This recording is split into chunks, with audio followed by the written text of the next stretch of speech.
July 4th of 1964, I and 3 African American men walked into a large rally, and it was on Stone Mountain in Atlanta, Georgia. And Stone Mountain was known for the Klan. It used to be the headquarters of the Klan, and they had a lot of rallies up there, and this rally was really no different.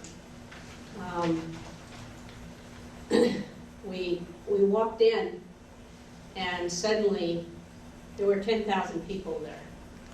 And the people talking were George Wallace. I don't know if you've heard of him, but he was the governor of Alabama, who swore on his grave that he would not ever have integration in Alabama. And then also the ex-governor of Mississippi, Ross Barnett, who was head of the police state of Mississippi. And so this was a kind of hardcore rally, and there were 10,000 people there. And as we walked in, the whole place got completely quiet. And all of a sudden, this large white woman stood up on a chair and yelled, "Kill the niggers!" And all of a sudden, I got separated, and everybody, the whole place went ballistic. I mean, 10,000 people with their violence and their rage was intense. And I actually don't remember a lot of it. I now have this memory of it. It was like being in my head in a beehive. And it was like this intense, furious buzz. And people started picking up the chairs. They were sitting on metal folding chairs, you know, like in a big stadium. And they started hitting us with them. And I got separated. I was the last one in. There were people behind me, but they didn't come in. And I got separated off to the side, and people were hitting me with chairs. And I had what they call nonviolent training, which is they teach you what to do when they start attacking you. And the thing that I remembered at the moment was to take my glasses off and cover my head like this and crouch over to try to protect myself. And I've had glasses since I was 6. So when I take my glasses off, I'm either going to sleep or I don't think I'm going to get out of that place. And so I remember thinking, well, this is it, you know. And so as I was crouched over, some guy, white guy, grabbed me, and some of this is from what he said in the papers, but apparently he was yelling, "Act like white men," to the men that were hitting me. And he took me outside, out the way I had come, and the next thing I remember is sort of standing in the sun going, I guess I'm alive, you know. I don't know if you've ever had that moment where you think you're going to be in a car wreck or something. It's like, oh shit, yeah. And so it was just like I went into this really intense daze, and then when I was outside, I started by feeling the sun. And that guy actually went back in, and he pulled some people off, the 3 African American men who were there, and they were being beaten, pummeled. And the cops, there were a bunch of cops there, and luckily it was Atlanta, because if it had been in Mississippi, this wouldn't happen. But the police actually went in and helped pull off people from the black guys, and the white guy that helped me also did that. And some of the police were injured, so that tells you something about how violent and pissed off everybody was. And they went out the other way, and one guy had 16 stitches in his head, across the top of his head. And, you know, people have said to me, well, why in the hell did you go into a stadium like that? You know, I mean, 3 black men and a white woman, it's like, let's wave the red flag to the bulls or something, you know. But the truth is that one of the things that nonviolence is about is showing the structure that's underneath what's happening.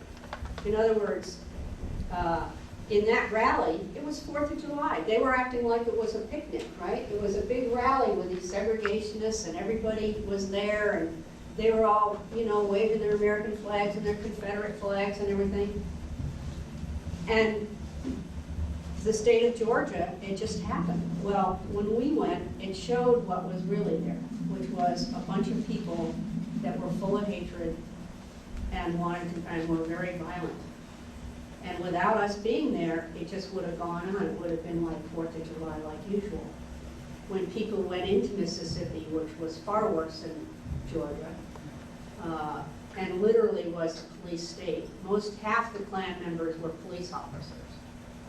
So, you know, and I'm acting like the Ku Klux Klan, which was the hooded guys that, you know, whenever an African American was at all uppity or at all anything, tried to vote, tried to do better, they would go in and use violence to either lynch them or run them out of the state or scare the hell out of them. When they say like Jim Crow, you know, I'm sure you've heard about Jim Crow laws and, you know, the Jim Crow system.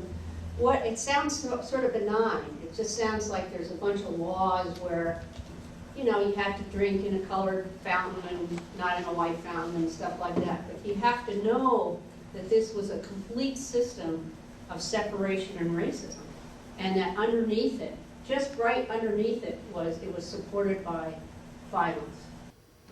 The Student Nonviolent Coordinating Committee was the group that I worked with in 1963 and 64.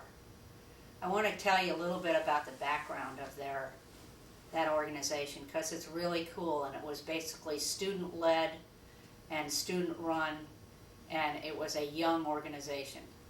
In 1960, for those of you who may know this, sit-ins started throughout the South, predominantly in towns where the black colleges were. At that time in the country, most black people, especially from the South, went to black colleges. There was a series of black colleges spread out through the South. And February 1st of 1960, there were 4 students from Greensboro, North Carolina, who went into a Woolworths and sat in. And it shook up all of the black colleges and the white South too, but it started the movement. The movement had been starting, but this was like somebody actually did this. And so what happened was, from there, it spread like wildfire. People started sitting in all different places around the South. And I believe it was in April, a woman named Ella Baker, who was working at that time for Martin Luther King's organization, the Southern Christian Leadership Organization, SCLC.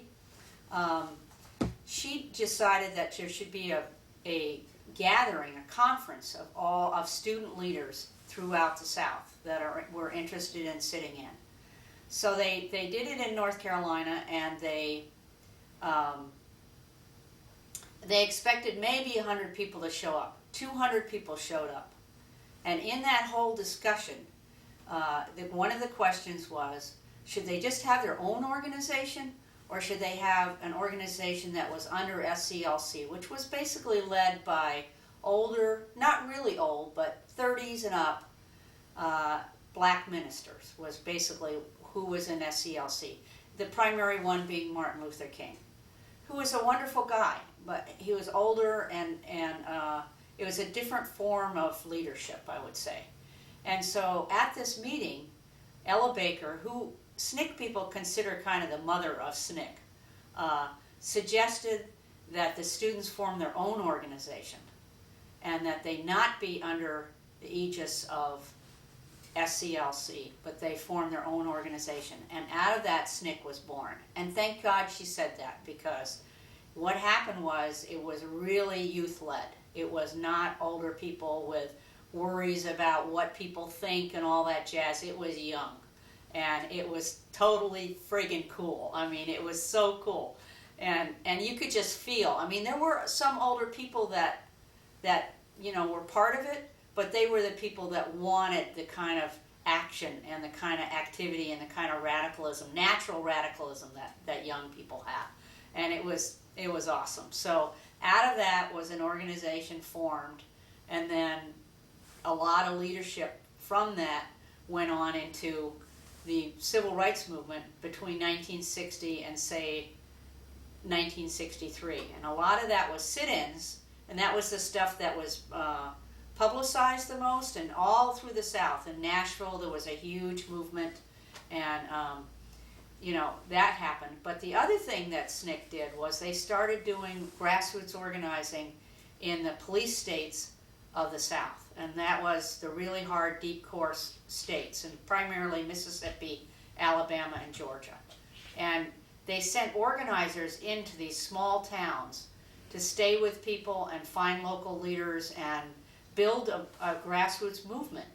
And a lot of it was around trying to get the vote, because at that time in the Deep South, no black people could vote. The Deep South, in some communities it was predominantly African American, but a lot of places it was like 30-40%. It was a big proportion, and nobody was allowed to vote. Maybe 2% of the population. It was almost an accident that I got in the movement. It wasn't. I was going to a college, Connecticut College for Women. This is 1962. I did my freshman year, 62, 63, and I hated it. And I don't know if anybody's seen the movie Mona Lisa Smiles, but it's like the gist of the movie is that at that time in our society, women who went to good colleges basically went there to get a good husband, and and never to talk about a damn thing. I mean, they didn't even want to talk about art or, it was like this whole sort of, you wanted to become the good social wife, Well, that was not my program. And luckily for me, Connecticut College had an exchange program to an all-black school in the South, Spelman College. It's the women's part of the Morehouse is the male African-American college, and Spelman is the female one, and there's 2 or 3 other colleges that are all part of this complex down there. And so I decided to sign up because I couldn't get my act together to get the hell out of Connecticut, so I went to this.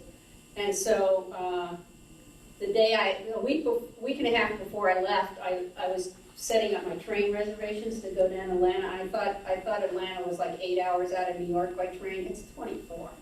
And I suddenly realized that I was going into the Deep South and freaked out. And anyway, it was very, it was pretty ignorant. I didn't really know.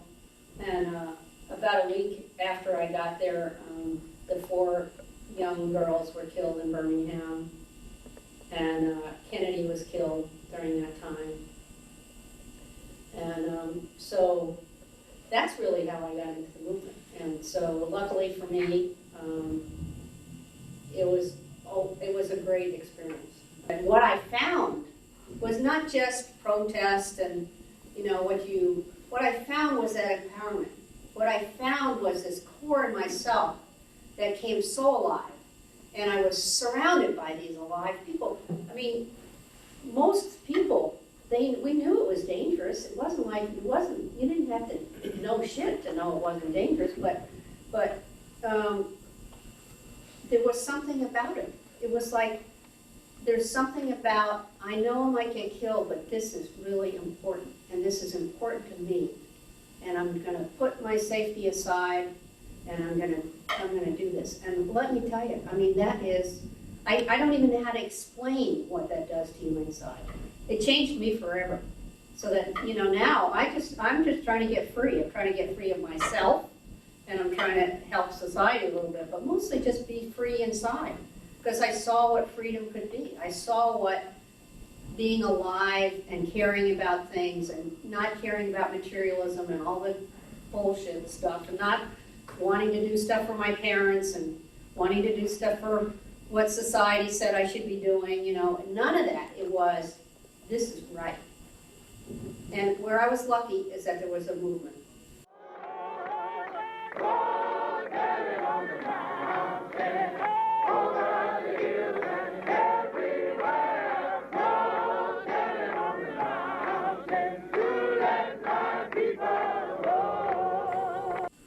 And it was rarefied air, man, to be surrounded by people who had been shot at and beaten and all that stuff, and it's all drama, but they knew they had a center in themselves that was. Did you see it, Nelson Mandela? You see it in Martin Luther King. You know, Martin Luther King knew he was going to die. I mean, you see it in people who have stood up. And they know that their short years are worth 85 times what our long years are. And I believe that. I believe that. So.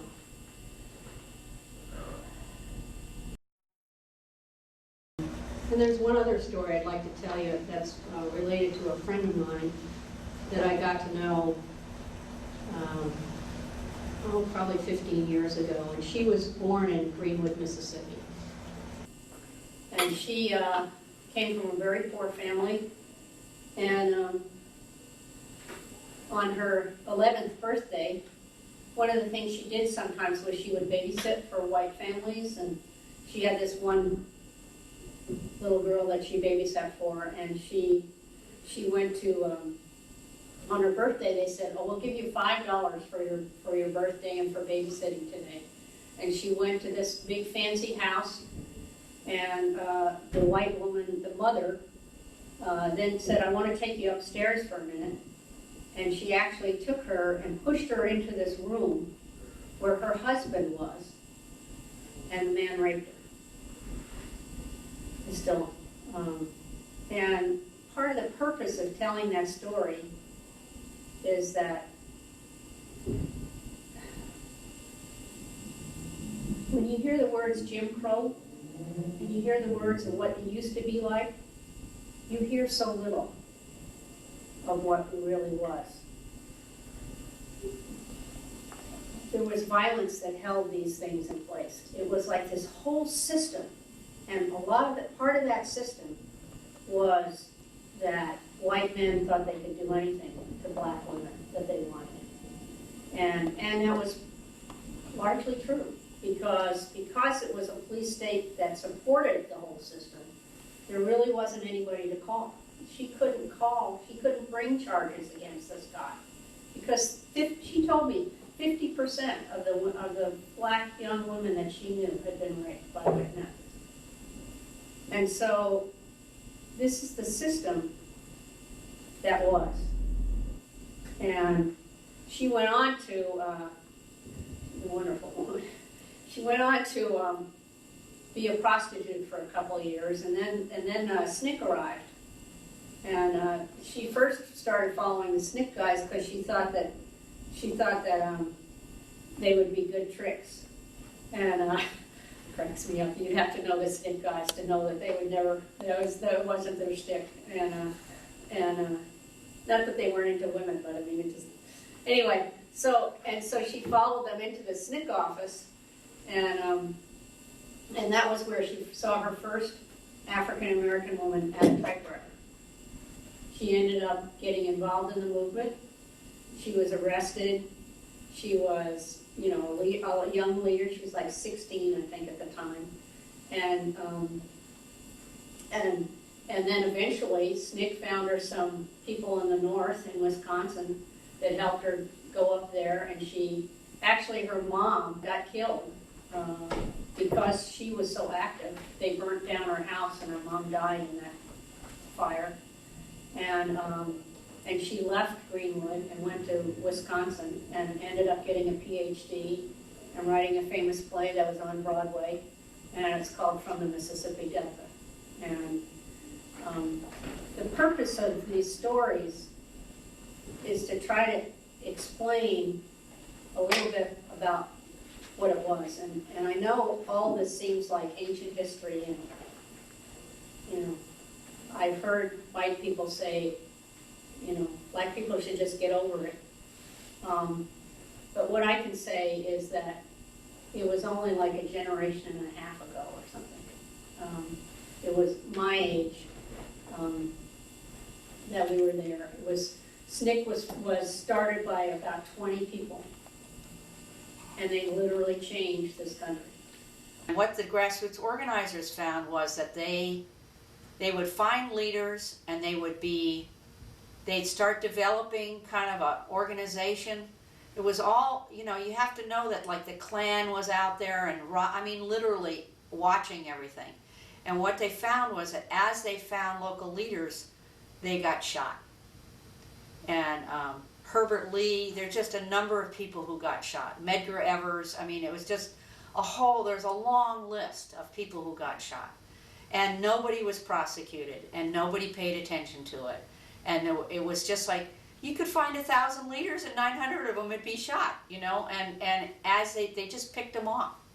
And so one of the reasons that happened for like 3 years, and one of the reasons that they developed this program called the Mississippi Freedom Summer, which was the summer of 1964, was that they invited 1,000 people, young students, to come down and do programs in Mississippi for the summer of '64. I would say it was predominantly white students, and they were purposely bringing them in to call attention to the police state of Mississippi. And it was really, part of the reason was because they knew if somebody white from the North got killed, that would bring the attention of the nation to Mississippi. Now, think about what that says about America. It says that the people that matter are these white college students and the local people who'd lived there all their lives, that had struggled, that had the bravery you can't even, I mean, it's more brave than you can even imagine to try to do leadership in Mississippi in 1960 as a black person. And they just get killed. And nobody gives a shit.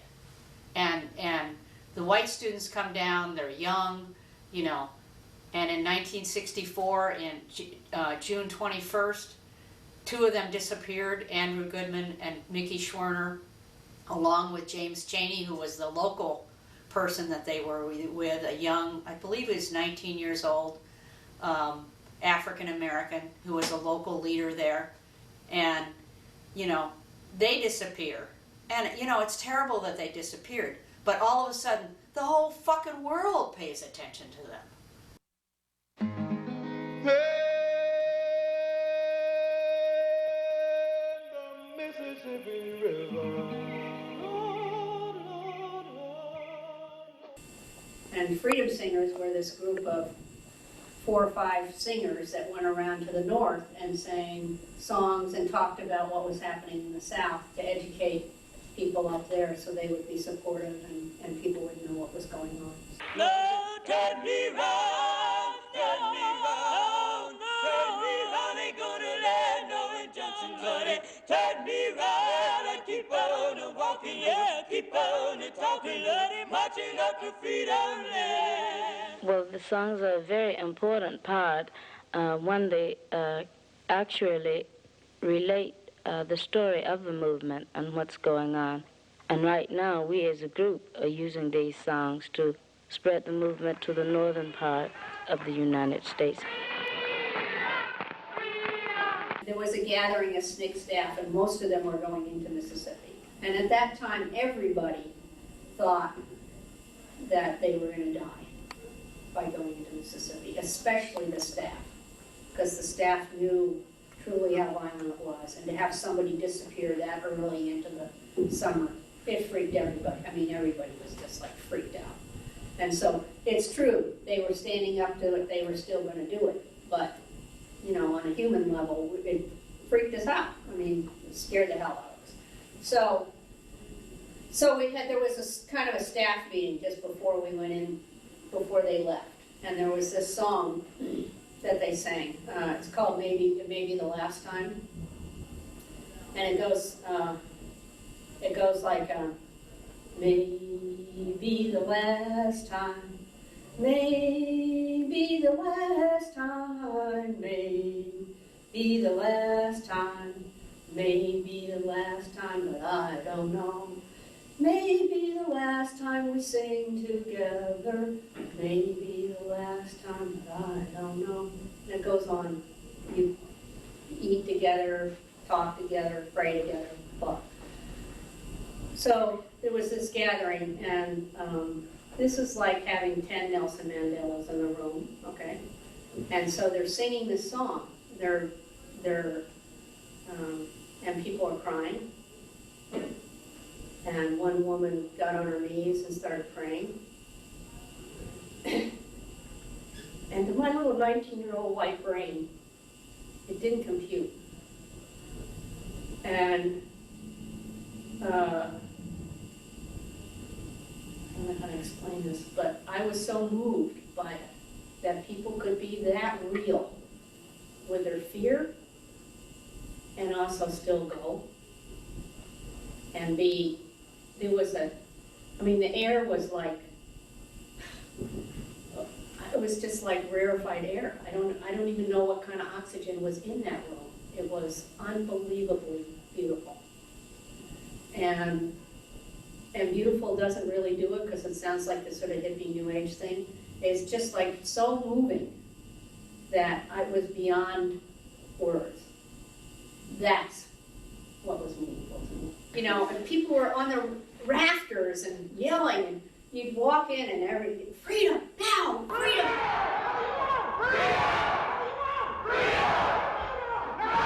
The whole place was just shaking with energy. People would sing. You walk out of there, you would face a fucking cannon. You didn't even care. It was unbelievable. It was just unbelievable. And I just never had experienced, that's what I'm saying. There was so much life there. And that's what I treasure. And then you asked about the heritage that this leaves. And if I were talking about my parents who had, or I guess it would have been my parents who had been, or my grandparents who had been in Auschwitz and who had suffered the Holocaust. And I'd say, well, this is 2 or 3 generations ago, but it's really affected me because it was such a horrible thing. I feel like white America can hear that, but I feel like white America has a really hard time hearing that those same kind of effects from a system that was, I don't think it was the same as the Holocaust, but it wasn't any damn good.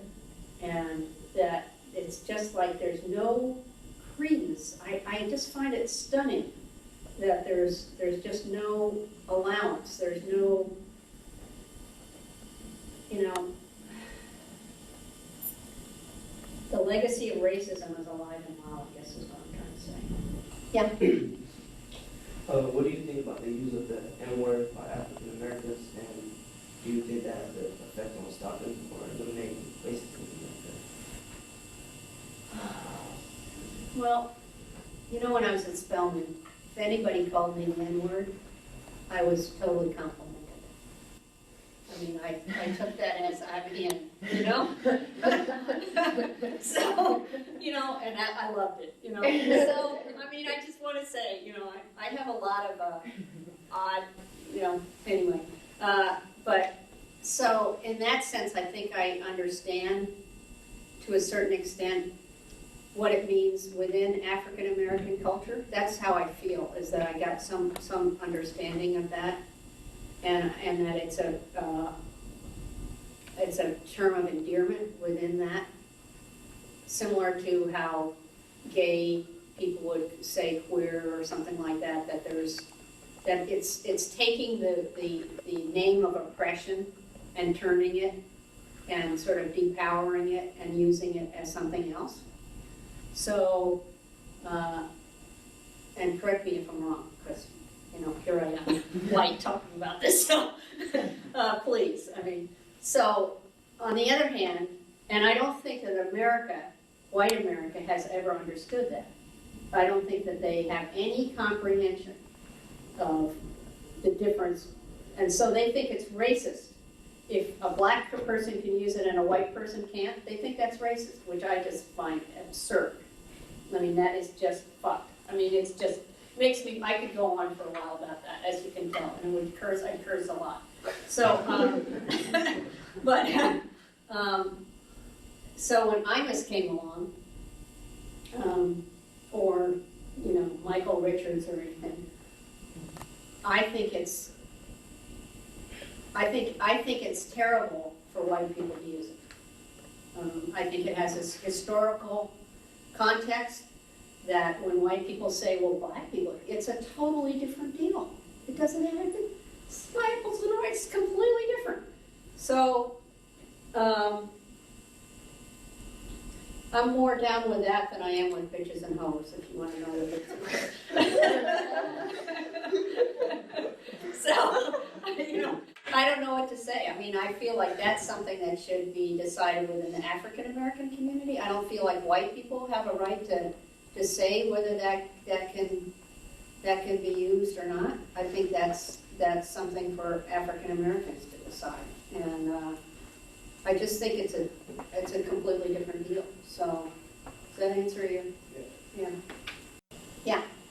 One thing that's really encouraging to me about your story is how young you were when this happened. I mean, you were only 19. So, I was just wondering, did you get discouraged by anyone or even yourself, or were you not taken seriously because of your age?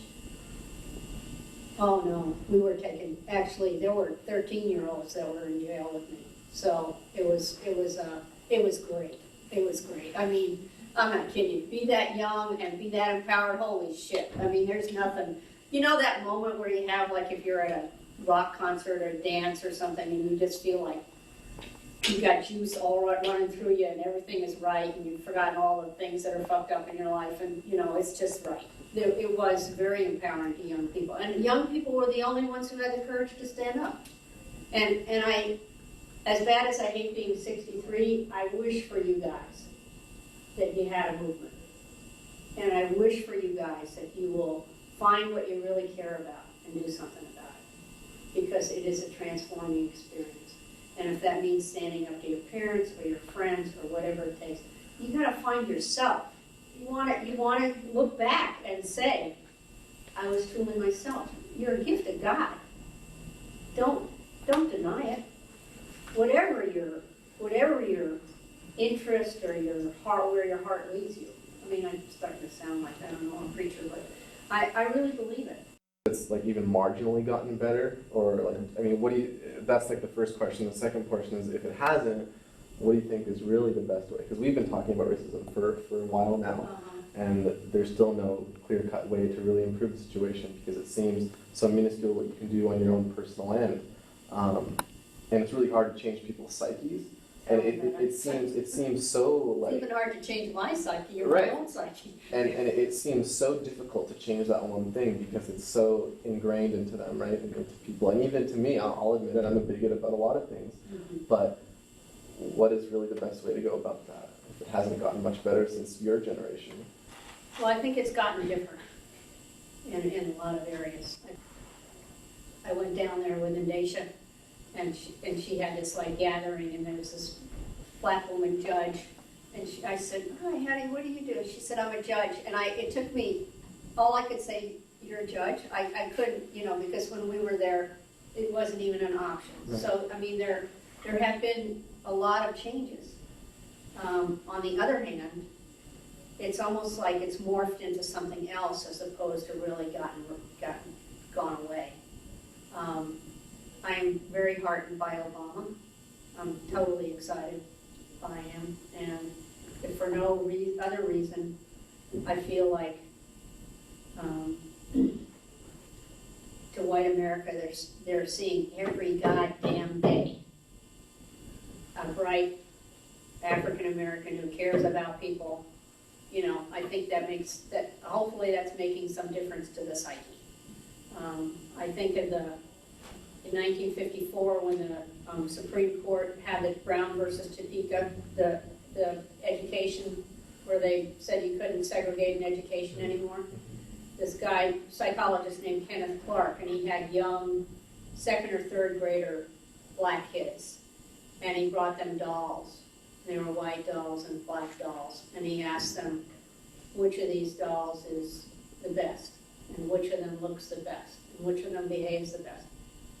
Almost all of them chose the white dolls. I mean, I find that heartbreaking. Second grade, that's, it's been ingrained in that. And they actually did this just a couple years ago again, to almost the same results. and we're saying, what, you know? But I'm hoping that Obama, at the very least, is changing some of those second graders to where they would pick an Illinois style. I wept about it. I mean, it just breaks, the whole thing breaks my heart, and I'm hoping that that's making some difference. Even like in my set of peers or people I spend time with, there's like, now that I really think about it, there's racist comments in almost every second thing people say, just talking about normal things. You know what I mean? Yeah, I do. And it goes under the radar. It's like brushed under the carpet or whatever. And I don't see how you can change that, how you can alter that. If these are your buddies, at least your best ones, you need to say something. I mean, really, I know it brings up conflict. I know that is true. But, you know, what the hell are we doing hanging out with a bunch of guys who are making racist remarks? I mean, and I think there's ways to say it that are not like, you dumb shit, you know, not like that, but that are, you know, because what happens among white people is they assume that we're all racist. Mm-hmm. And so these jokes are made and these comments are made, and if we let them go by, their assumption is never challenged. And so, and I know it's hard to do. I mean, I don't say it lightly. And I think on a small area, that's something that can be done.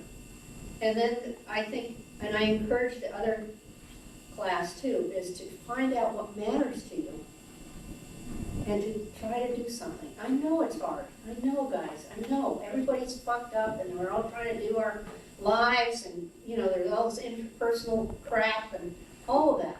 But try it, because I'm not kidding you. If you do anything, it makes you feel good.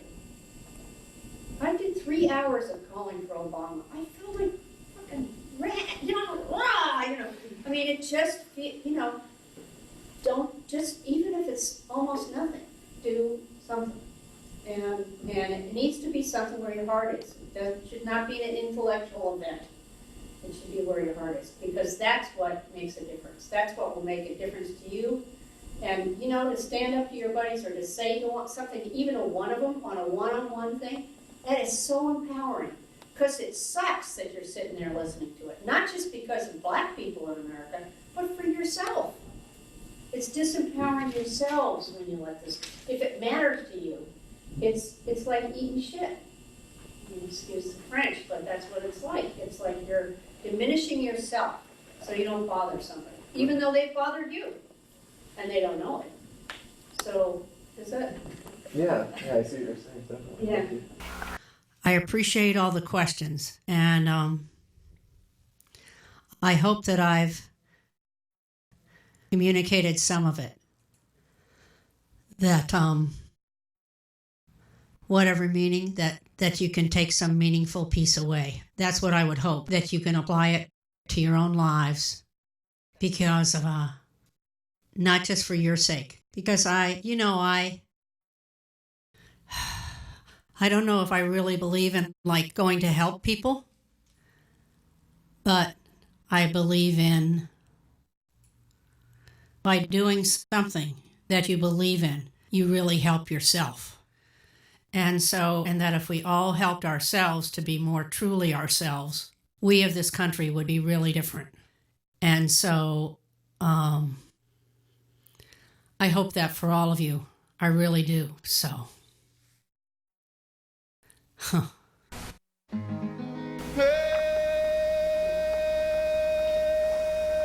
The Mississippi River. Lord, Lord, Lord, Lord. The Mississippi River. Lord, Lord, Lord, Lord. The Mississippi River. Well, you can count them one by one. It could be your son. Count them a 2 by 2. It could be me or you. Count them a 3 by 3. Do you wanna see count them a 4x4? Oh well, into the river they go. Oh well, into the river they go. And you can count them a 5x5 with their hands, and they don't come out alive. And the feet, and you can count them a 6x6. Throughout the bar. In Mississippi they've got it fixed like good. And you can count them a 7x7 like Swerve. The Mississippi River sure ain't a head and chain. And you can count them a 8x8. And we are thrown in because of an 8. And you can count them a 9. Oh, in the Tallahatchie River. Mississippi, this ain't no crime. And you can count them a 10x10. And we wonder when the right will win.